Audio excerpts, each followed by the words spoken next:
Assalamualaikum warahmatullahi wabarakatuh. Perkenalkan, saya Denisa Fitriani, tingkat 2A, Prodi D3 Keperawatan, Poltekkes Kemenkes Tasikmalaya. Nah, pada kesempatan kali ini saya akan melakukan promosi kesehatan terkait dengan penggunaan air bersih. Dan bertujuan untuk setelah menonton video ini, masyarakat diharapkan dapat mampu mengetahui dan memahami terkait dengan penggunaan air bersih.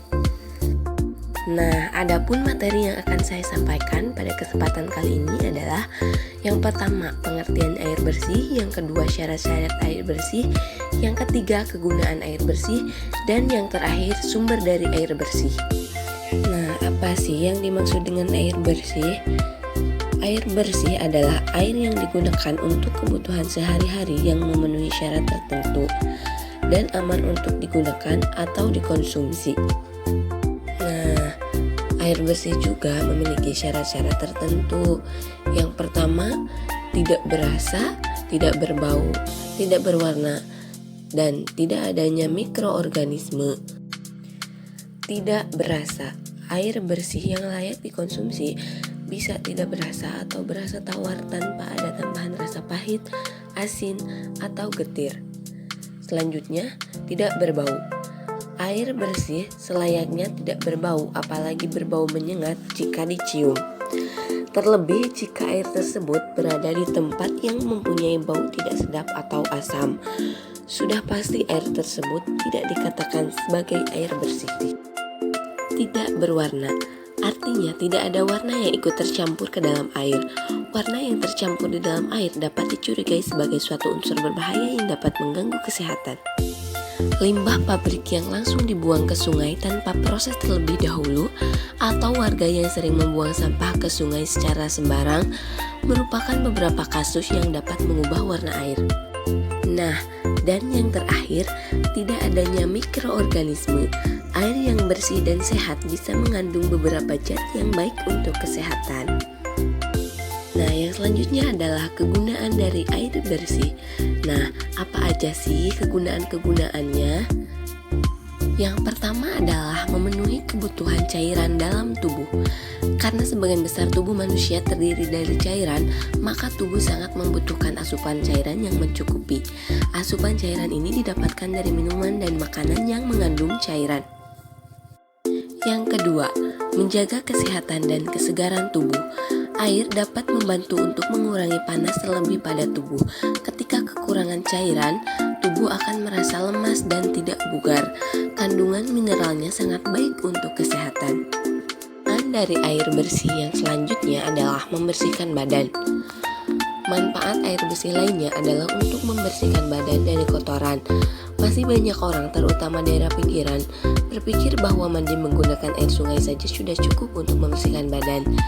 Namun, kita tidak tahu apakah air tersebut cukup bersih atau tidak untuk dipakai. Selanjutnya, membersihkan bahan makan dan masak. Selain membersihkan badan, air bersih juga bermanfaat untuk membersihkan makan dan untuk masak. Bahan makan yang bersih dapat menunjang kesehatan untuk tubuh kita. Yang selanjutnya adalah untuk membantu pekerjaan sehari-hari dan irigasi pertanian.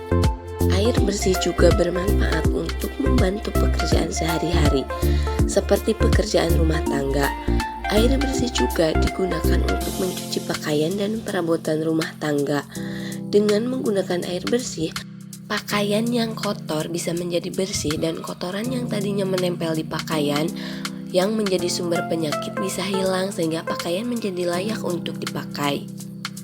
Dan yang terakhir, menjaga ekosistem lingkungan.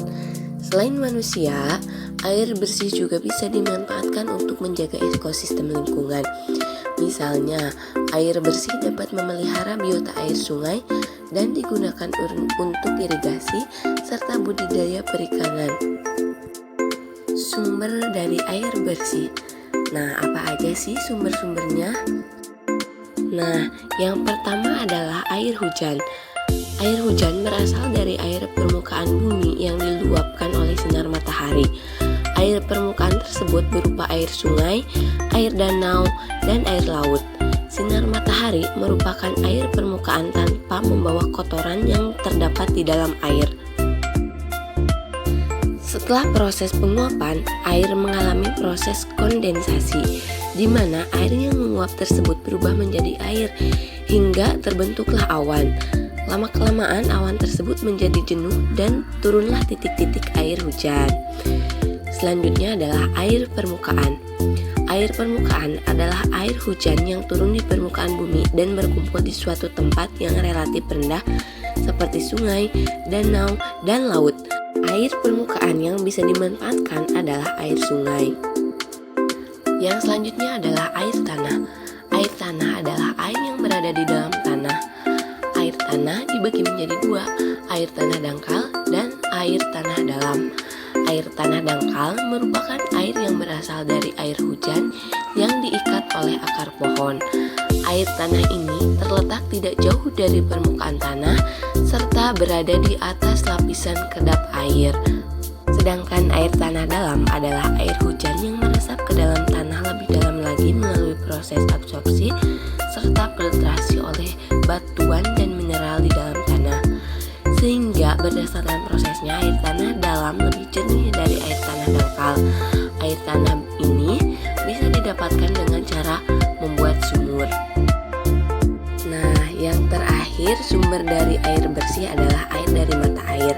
Artinya air dari mata air yang baik berasal dari pegunungan vulkanik karena mineral-mineral yang terkandung di dalamnya dapat mengabsorpsi kandungan logam dalam air dan bakteri. Selain itu, kandungan mineralnya baik untuk kesehatan tubuh dan mengandung kadar air yang tinggi. Oleh karena itu, air mata air terasa lebih segar dikonsumsi dari sumber lainnya. Nah, jadi kesimpulannya, air bersih itu memiliki banyak sekali kegunaan bagi kehidupan. Dan untuk mendapatkan air bersih itu dapat didapatkan dari beberapa sumber. Yang pertama dari air hujan, air permukaan, air tanah, serta air dari mata air. Nah, jika ada yang ingin bertanya, boleh tulis di kolom komentar ya. Sekian dari saya, semoga bermanfaat. Terima kasih. Wassalamualaikum. Dan jangan lupa untuk di like, komen, di share, serta di subscribe ya teman-teman. Terima kasih.